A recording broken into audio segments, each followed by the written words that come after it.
মালাকুল মউত এসে বলতেছে কাম হবে না, কাম হবে না, এত স্বপ্নের বিলাসবহুল আর তুমি শুইতে পারবে না, এই বিলাসবহুলে তোমার জন্য শোয়া হারাম হয়ে গেছে।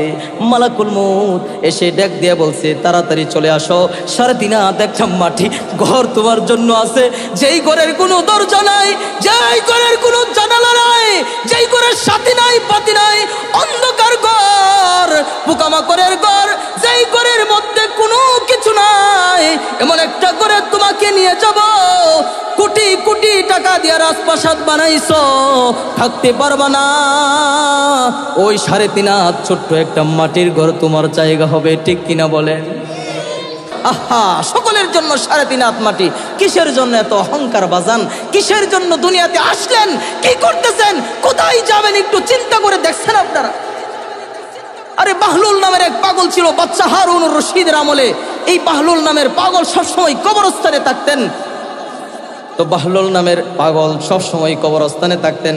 বাদশা হারুন বলতেছে, এই বাহলুল, তুমি সবসময় কবরস্থানে থাকো, তোমার মতো পাগল আমি এই জমিনের মধ্যে আর দেখি না। সংক্ষিপ্ত বলতেছে, আচ্ছা আমার হাতে একটা লাঠি আছে, নাও লাঠিটা তোমাকে দিয়া দিলাম, তোমার চেকে বেকল আহম্মক যদি কাউকে পাও তা লাঠিটা তুমি তাকে দিয়ে দিও। ঠিক আছে, বাদশা লাঠি দিছে। বাহলুল পাগল লাঠি লয়ে ঘুরতেছে। তো অনেক দিন দেখা হয়েছে, তোমার থেকে বোকা কেউ পাইছো না? কোনো পাই না। হঠাৎ করে একদিন বাদশা হারুনুর রশিদ যাওয়ার সময় হয়ে গেছে, বাহলুল পাগলের কাছে খবর এসেছে। বাহলুল পাগল গেছে বাদশার কাছে বসেছে, বলছে বাদশা কি হয়েছে, কোথায় যাইতেছেন? আরে আমার সময় শেষ, আমি আখিরাতের দিকে রওনা দিছি। আচ্ছা ওখানে যে রওনা দিছেন ভালো কথা, আসবেন কবে? কবে আসবেন? আরে আমি তো আগে মনে করতাম তুমি একটু কম পাগল, অন্ত বসি তুমি বুঝতেছি তুমি একবারে অরিজিনাল পাগল। কবর দেশে গেলে কেউ আর আসে? আখিরাতের জমিনে গেলে কেউ আর আসে? ও আসবেন না? আচ্ছা ঠিক আছে, আমি তো পাগল জানি না তো, এই জন্য বলছি,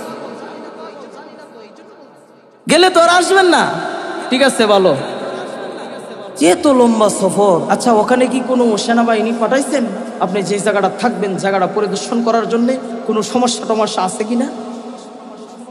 আরে পাগল আম্মা, কই বড় কি কেউ পরিদর্শন করতে যায়? ওখানে কেউ চেক করতে যায়? না, আপনি তো 3 দিনের সফর যদি কোথাও যান ওখানে সেনাবাহিনী পাঠান। আপনি তো সেনাবাহিনী পাঠায় আগে চেক টেক করে লন, কারণ আপনি তো যে কোনো জায়গার মধ্যে যাওয়াটা নিরাপদ না, সম্ভব না। আচ্ছা ঠিক আছে বুঝলাম, আপনি যে ওখানে যাবেন ভালো কোনো বিছানার ব্যবস্থা করেছেন? বিছানা? বলতেছে বিছানার ব্যবস্থা কেমনি করুন? কবরের ভিতরে কোনো বিছানা আছে? এই পাগল, কবরের ভিতরে কোনো বিছানা আছে নাকি? তাহলে আপনি 3 দিনের জন্য যাইলে আপনি তো যে কোনো বিছানায় ঘুমাইতে পারেন না, রাজকীয় বিছানা আপনার প্রয়োজন হয়। এত লম্বা সফর দিচ্ছেন, আপনার বলছে বিছানাটা বাব করছেন না? বেশ ভালো কথা, আপনি ওখানে গিয়ে খাবেন কি? খানা দানার ব্যবস্থা করছেন উন্নত খাবারের? আরে কবরে কি কেউ খাবার নিয়ে যায়? আহম্মক পাগল, আমি তো পাগলেই। কিন্তু আপনি 3 দিনের জন্য যাইলে রাজকীয় খাবার নিয়ে যাইতেন। আপনার এসব আজে বাজে খাবার আপনার পছন্দ না, আপনি খাইতে পারতেন না। যেই জায়গার মধ্যে আপনি অনন্ত সীমের জন্য পাড়ি দিচ্ছেন ওই জায়গার মধ্যে খাবারেরও ব্যবস্থা করছেন না, বিছানার ব্যবস্থা করছেন না, চেকের ব্যবস্থা করছেন না, কোনো নিরাপত্তার ব্যবস্থা করছেন না, তাহলে আপনার চেকে আহম্মক আর বোকা এই জমিনের মধ্যে আমি কাউকে দেখি নাই।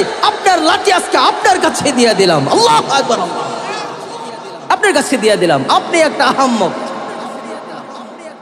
বাদশা হারুনুর রশিদ চোখ দিয়ে ঝরঝর করে পানি পড়তেছে আর বলতেছে, বাহলুল তোমাকে মনে করতাম তুমি পাগল, আজকে তুমি আমার চক্ষু খুলে দিয়েছো। তোমার মতো জ্ঞানী এই জমিনের মধ্যে আর কেউ নাই, কেউ নাই। তুমি হলে সবচেয়ে বড় জ্ঞানী, তুমি হলে সবচেয়ে বড় জ্ঞানী। আসলে কথাটা ঠিক, যেই জায়গার মধ্যে অনন্ত অসীম পাড়ি দিব এই জায়গার জন্য আমরা কোনো কিছুই করি না, কিন্তু দুনিয়ার 60-70 বছর হায়াত কাটানোর জন্য এত সুন্দর সুন্দর বিল্ডিং বানাই।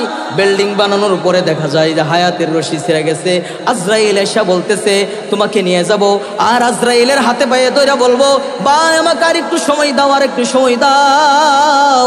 আল্লাহ তাআলা এই কথাটাই বলে দিয়েছেন, ইদা জা আজালুহুম লা ইস্তাখিরুনা সাআতান ওয়া লা ইস্তাকদিমুন। এক সেকেন্ড আগেও তোমার মৃত্যু হবে না, এক সেকেন্ড পরেও তোমার মৃত্যু হবে না। সময় মতন তোমাকে নিয়ে যাবে, যতই কিছু করো না কেন, ঠিক কিনা বলেন?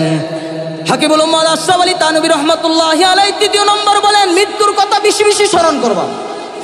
একটা মানুষ যদি সকাল সন্ধ্যা মৃত্যুর কথা বেশি বেশি স্মরণ করে পাপের কাজে যাইতেছে, এই মুহূর্তে যদি তার মৃত্যুর কথা স্মরণ হয় তাহলে সে গুনাহ করতে পারবে না। আহারে, গুনাহ করতে পারবে না। আমার যদি এই পাপের কাছে যায়া আমার যদি মৃত্যু হয়ে যায় তাহলে আল্লাহ তাআলার কাছে কি হিসাব দিব, ঠিক কিনা বলেন? মৃত্যুর কথা বেশি বেশি স্মরণ করলে আত্মশুদ্ধি হয়, দিল পরিষ্কার হয়। এই জন্যই প্রত্যেকটা মানুষ মরণ থেকে বাঁচার জন্য অনেক চেষ্টা করে, কিন্তু জাহান্নাম থেকে বাঁচার জন্য চেষ্টা করে না। অথচ জাহান্নাম থেকে বাঁচার জন্য যদি মানুষ চেষ্টা করত তাহলে জাহান্নাম থেকে বাঁচতে পারতো, ঠিক কিনা বলেন? আর পৃথিবীর মধ্যে যত মানুষ এই মৃত্যুর থেকে বাঁচার জন্য চেষ্টা করেছে, কেউ মৃত্যুর থেকে বাঁচতে পারে নাই। মরণ থেকে যতই পালাও, মরণ থেকে যতই পালাও, মরণ থেকে যতই পালাও, মরণ তোমায় লইবে গিরি। যদিও সুদূর আকাশ পানে পালাও, সেটাই লাগাই সিঁড়ি। যদিও সুদূর আকাশ মানে পালাও, সেটাই লাগাই সিঁড়ি। মৃত্যুর থেকে যতই পলায়ন করো, তোমাকে মৃত্যু কোনো সময় ছাড়বে না, ঠিক কিনা বলেন? মৃত্যু তোমাকে ছাড়বে না।